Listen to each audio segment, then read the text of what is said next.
वो भाभी वहाँ शाम को चलेंगे। ये ले भिखारी, खा ले। शुक्रिया साहब। 1 मिनट भाभी, ये तो शालिनी की आवाज है। शालिनी? नहीं नहीं देवर जी, यहाँ पर शालिनी कहाँ से आएगी? आपको कोई गलत फहमी हो रही है, वो तो एक मामूली सी भिखारी है। नहीं भाभी, मैं शालिनी की आवाज नहीं पहचानूंगा क्या? वो मेरी पत्नी है, मैं जानता हूँ उसकी आवाज को। देवर जी आप पागल हो गए हो, आप उसके प्यार में इतना खो गए हो कि आपको चलते उठते फिरते बस वही दिखाई दे रही है। नहीं भाभी, मेरा दिल कह रहा है कि शालिनी की आवाज है।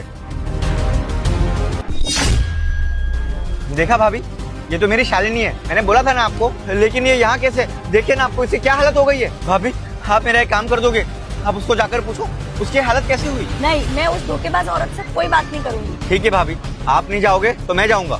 अरे देवर जी, ये आप क्या कर रहे हो? मेरी बात तो सुनो। देवर जी ये क्या कर रहे हो आप उस लड़की के पास जा रहे हो जिसने आपको धोखा दिया।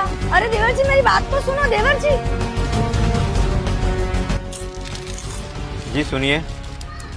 साहब आपका बहुत बहुत शुक्रिया जो आपने मुझे खाना दिया। पता है मैंने 3 दिन से कुछ भी नहीं खाया।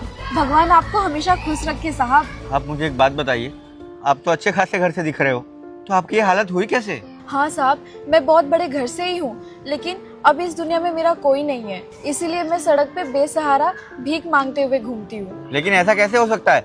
आपका कोई तो होगा इस दुनिया में, भाई बहन बॉयफ्रेंड पति माँ बाप। लेकिन मुझे लगता है आपकी शादी हो चुकी है, आपकी मांग में सिंदूर है, गले में मंगलसूत्र है। आप मुझे शेयर कर सकती हो, कुछ बात हो तो बताइए। साहब वैसे तो मैं अपनी तकलीफ किसी को नहीं बताती, लेकिन आपने मेरी मदद की है, मुझे खाना खिलाया, तो मैं आपसे बताती हूँ।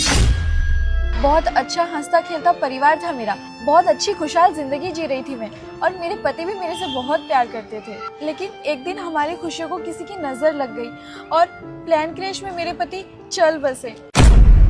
मुझे इस बात का बहुत बड़ा सदमा लगा। उसके बाद मेरे जेठ जेठानी ने बहुत दुख दिए मुझे। वो बात बात पे मुझे ताने मारते थे और मुझे ये भी एहसास दिलाते थे कि मैं ही अपने पति को खा गई, मेरी वजह से मेरे पति इस दुनिया में नहीं है। और एक दिन उन्होंने मुझे घर से भी निकाल दिया, मेरी तरफ से कोई नहीं था, मैं अकेली पड़ गई थी, इसलिए आज मैं दर बटर की ठोकरें खा रही हूँ। बहुत बुरा हुआ आपके साथ, लेकिन आप ऐसे अकेले जिंदगी कब तक जियोगे?